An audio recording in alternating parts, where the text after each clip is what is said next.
What's up, y'all, and welcome back to my channel, KCTV. Thank you for tuning in once again. As y'all can see by the title, I'm going to be telling y'all my personal opinion about the truth about Thumbtack for professionals. So let's go ahead and get straight into this video. I've been on Thumbtack for over a year, so I've been able to see what works, what doesn't work for me personally. So if you're not too familiar with what Thumbtack is, it is basically a service providing website and an app. So basically, if you're a customer, then you would go on that site and type in whatever service that you need.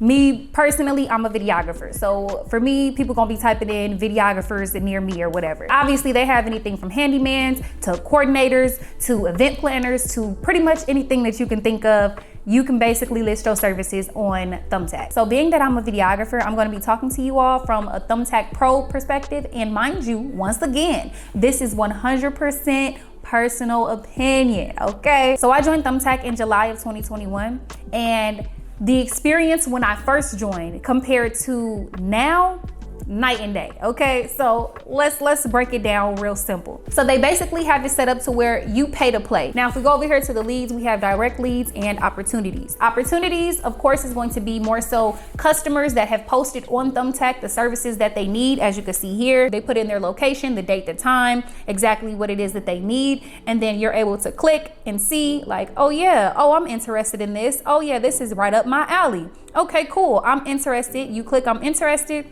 And then you obviously put in your price, and then you write a message, and then they come back to you if they want to move forward. Now, me personally, I don't usually do opportunities too much because, for one, it shows you how many people that customer reached out to and how many people also contacted that customer. And so for me, usually when the customer reaching out to somebody, that means that obviously you're very interested in their work, stuff like that. And then when there's a lot of people that's reaching out to that person, the chances of you actually getting chosen, slim. So you don't want to put yourself in a situation where you're pretty much wasting money reaching out to somebody and not securing that job. If you send them a message based on the listing that they posted and they respond back to you, then you're charged.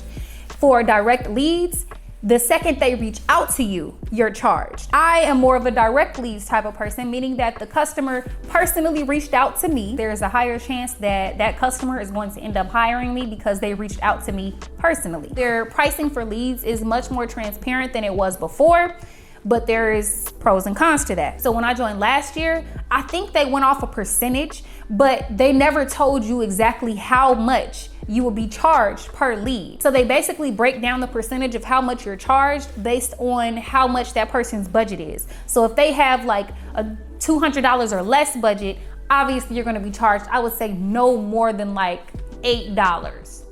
But if they have like $400 to $700 or like $1,000 and up budget, you're probably gonna be charged around $40, $50. The pro is you get exposure to hundreds of thousands of customers in your area. The con is when they reach out to you, you're being charged. Even if they just wanna ask you like, hey, are you available on weekends as well? If they DM and ask like, hey, do you have a website link? You're gonna be charged that full price, and you don't really get to dispute it. The only time you get to dispute your charges is when you're charging correctly. I definitely had to dispute a couple charges because I was charged before for somebody reaching out to me on a date that I already have blocked off in my calendar. So they'll refund you for that. So you might wake up to like 3 leads. Oh, but that was about $60. You went to sleep spending no money, woke up, oh, you just spent $60 and none of them hired you. Are you willing to risk that? The lead pricing that they had set up last year, well, actually as of recently, because they even had it the same way this year, I would say within the last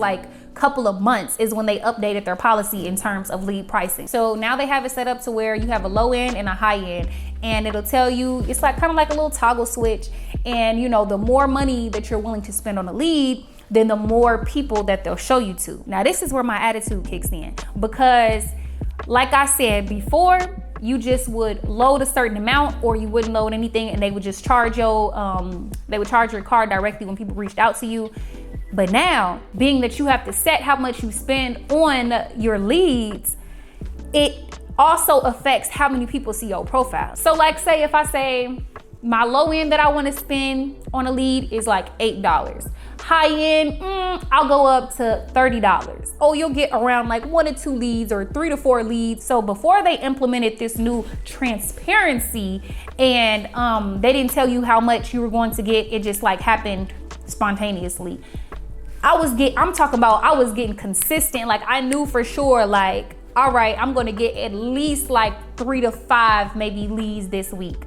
Of course, it depends on how much money you have loaded onto your card, because for me, I think I was having like $150 a week that I was spending on it. Now, that might sound like a lot, but when you do the math of like, all right, if I spend $150 and I pick up a job that's $1,000, but risky business, because if you spend $150 and you don't get no leads, well, now you just spent $150. But now, since they updated their pricing, when I turned on, I still had my weekly budget set to $160, but I had my lead pricing set to minimum $8 and maximum, I think it was like $30 or like $27 or $28, something like that. Basically around $30. Why did I only get 2 leads in 2 weeks? The less money you're willing to spend on your lead, the less amount of people that they're gonna show you to. Now I get to only shown to like a small percentage of people versus to what I was being shown to before. So that's ultimately why I ended up turning it off, because it was just like for what? So now, with all of that being said,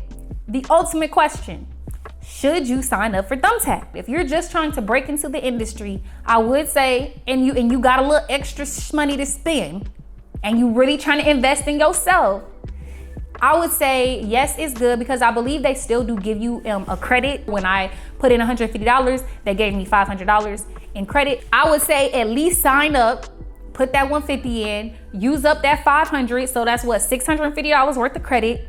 And then from that point on, see whether or not you want to keep on using it. But initially, I do think that it is a good investment, because I did get a lot of clientele from Thumbtack, and I still have clients that I work with on a month-to-month basis who I met like when I first started. It is great for exposure and getting your services out there to people that are near you. Now, I feel like Thumbtack, and personally for me, is more short-term perspective.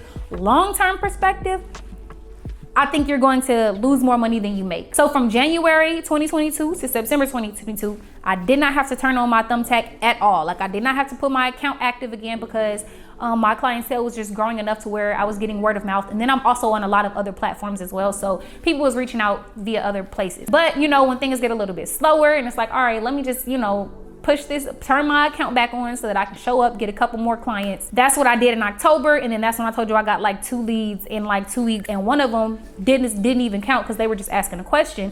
The other one actually did end up hiring me, and then I got around like $1,200 from that job. So it's like, all right, well, I spent about like $40 something, but I got $1,200. You know what I'm saying? So catch 22, what you want to do. Short term, just starting out, definitely would recommend Thumbtack. Long term, you've been in the industry, you really out here, you don't need no Thumbtack. There's plenty of other websites. But if you get money, then I guess it ain't nothing for you to spend $40 every time somebody reach out to you. But I'll be damned. So yes, that is my overall personal perspective of Thumbtack. If you enjoyed this video, go ahead and give me a thumbs up. Comment below any questions that you may have based on anything that I've talked about. This concludes another segment of Keeping It Real with Ken, all day, every day. Get down, little mom. Get down, little mom. Get down, little mom. Get down, little mom. Get down, little mom. Get down, little mom. Get down, little mom. Get down, little mom. Get down, little mom. Get down, little mom. Get down, little mom.